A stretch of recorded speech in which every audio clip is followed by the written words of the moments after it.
Hello besties. Present మనం ఉన్న జనరేషన్లో టెంపుల్స్కి వెళ్ళే వాళ్ళు చాలా తక్కువ మంది ఉన్నారు. యంగ్స్టర్స్ అయితే వీకెండ్ వచ్చిందంటే చాలు పార్టీలు పబ్లు అంటూ తిరుగుతూ ఉంటారు.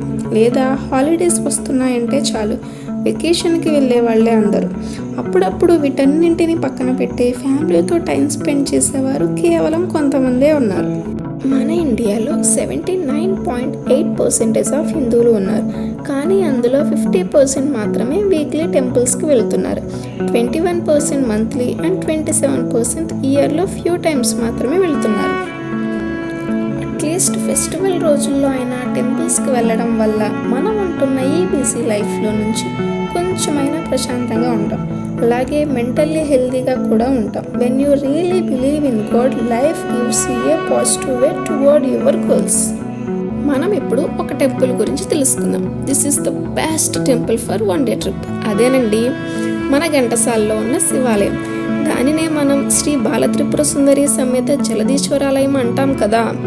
ఈ ఆలయం మన ఆంధ్రాలోని కృష్ణా జిల్లాలో ఘంటసాల అనే గ్రామంలో ఉంది. ఆర్కియాలజీ ప్రకారం ఇది మన ఆంధ్రలోని 4వ పురాతన దేవాలయం. క్రీస్తు శకం 2వ శతాబ్దానికి ముందు ఉన్నటువంటి దేవాలయాల్లో ఇది ఒకటి. ఇక స్థల పురాణంలోకి వస్తే శివపార్వతుల కళ్యాణం చూడడానికి దేవతలతో పాటు మన భూమి మీద ఉన్న ప్రాణులన్నీ కలిసి ఉత్తరాపదానికి వెళతాయి. ఉత్తరాపదం అంటే ప్రెజెంట్ మనకున్న నార్త్ ఇండియా. అప్పుడు మన దక్షిణాపదం విచ్ మీన్స్ సౌత్ ఇండియా అంతా ఖాళీగా ఉండేసరికి భూమి నార్త్ ఇండియా వైపు ఒరిగిపోతూ ఉంటుంది. అప్పుడు శివుడు కళ్యాణానికి వచ్చిన అగస్త్య మహామునిని పిలిచి వెంటనే దక్షిణాపదానికి వెళ్ళి ఒక చోట ఒకే పానవట్టము అంటే పీఠంపై తనని అలాగే పార్వతీదేవిని ప్రతిష్ఠించమంటారు. అప్పుడు అగస్త్య మహాముని కృష్ణానది మరియు సముద్రానికి అతి సమీపంలో ఉన్న ఘంటసాలకు వచ్చి ఇక్కడ శివపార్వతులను జలదీశ్వర స్వామి మరియు బాలత్రిపుర సుందరిగా ప్రతిష్ఠించి వారి కళ్యాణాన్ని సౌత్ ఇండియా నుంచే చూసి పరవశించిపోతారు. అదే అర్ధనారీశ్వర పీఠం.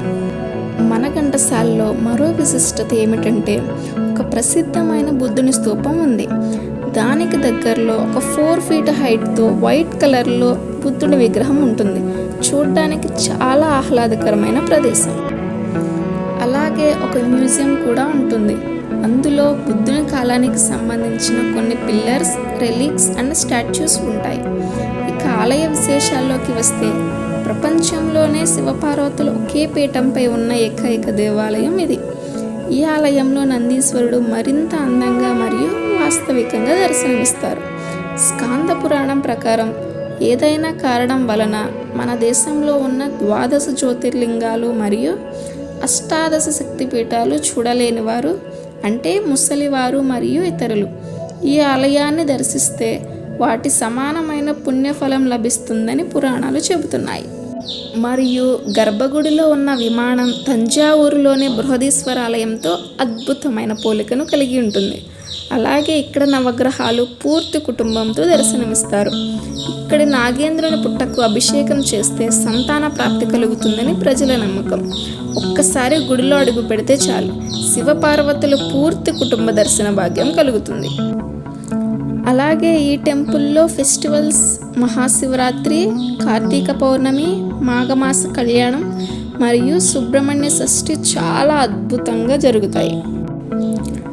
ఇక టైమింగ్స్లోకి వస్తే morning 6 AM to 1 PM and evening 4 PM to 8 PM. ఘంటసాలకు ఎవరైనా చేరుకోవాలి అంటే విజయవాడ నుంచి 60 kilometers, మచిలీపట్నం నుంచి 21 kilometers అండ్ అవనిగడ్ నుంచి 20 kilometers డిస్టెన్స్ బై రోడ్. ఇక ఫుడ్ విషయంలోకి వస్తే seasonal fruits, tiffins and meals everything is available with reasonable prices.